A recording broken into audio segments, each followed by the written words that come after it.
മൂന്നാം അധ്യായം. ആകാശത്തിലും ഭൂമിയിലും നീ നിറഞ്ഞു നിൽക്കുന്നതിനാൽ നീ അവയിലടങ്ങുന്നുവെന്ന് പറയാമോ? അതോ നിറഞ്ഞിട്ടും അവയിലൊതുങ്ങാതെ നീ കവിഞ്ഞൊഴുകുകയാണോ? അങ്ങനെയെങ്കിൽ ആകാശവും ഭൂമിയും നിറഞ്ഞിട്ട് അവശേഷിക്കുന്ന നിന്റെ ഭാഗം എങ്ങോട്ടാണ് ഒഴുകുക? അഥവാ എന്തിൽ നീ നിറയുന്നുവോ അതിനെ നിറഞ്ഞുകൊണ്ട് നിന്നിൽ തന്നെ നീ അടക്കിക്കൊള്ളുന്നതിനാൽ എല്ലാ വസ്തുക്കളെയും ഉള്ളിലടക്കുന്ന നിനക്ക് നിന്നെ അടക്കുവാൻ മറ്റൊന്നും ആവശ്യമില്ലായിരിക്കുമോ? നീ നിറയുന്ന പാത്രങ്ങളിൽ നീ ഒതുങ്ങുന്നില്ല.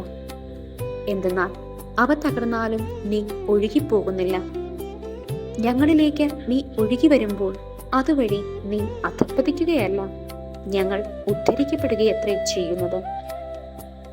എല്ലാ വസ്തുക്കളിലും ഇങ്ങനെ നിറഞ്ഞു നിൽക്കുന്ന നീ നിന്നെ മുഴുവനും കൊണ്ടായിരിക്കുമോ അവയെ നിറയ്ക്കുന്നത്? അതോ സകല ചരാചരങ്ങളും ഒരുമിച്ച് കൂടിയാലും നിന്നെ പൂർണ്ണമായി ഉൾക്കൊള്ളുവാൻ അവയ്ക്ക് സാധിക്കയില്ലാത്തതിനാൽ അവയിലെല്ലാം കൂടി നിന്റെ ഒരു ഭാഗം മാത്രമേ അടങ്ങുന്നുള്ളൂ എന്നായിരിക്കുമോ?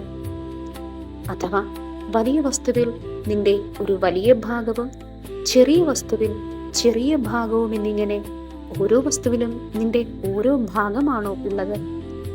അങ്ങനെയെങ്കിൽ നിന്റെ ഒരു ഭാഗത്തിന് വലുതും മറ്റൊന്നിന് ചെറുതുമാകുവാൻ സാധിക്കുമോ? അതുമല്ലെങ്കിൽ ഓരോ വസ്തുവിനും നീ പൂർണ്ണമായി സ്ഥിതി ചെയ്യുകയും അതേസമയം നിന്നെ പൂർണ്ണമായി ഉള്ളിലൊതുക്കുവാൻ ഒരു വസ്തുവിനും കഴിയാതെ പോവുകയുമാണോ ചെയ്യുന്നത്?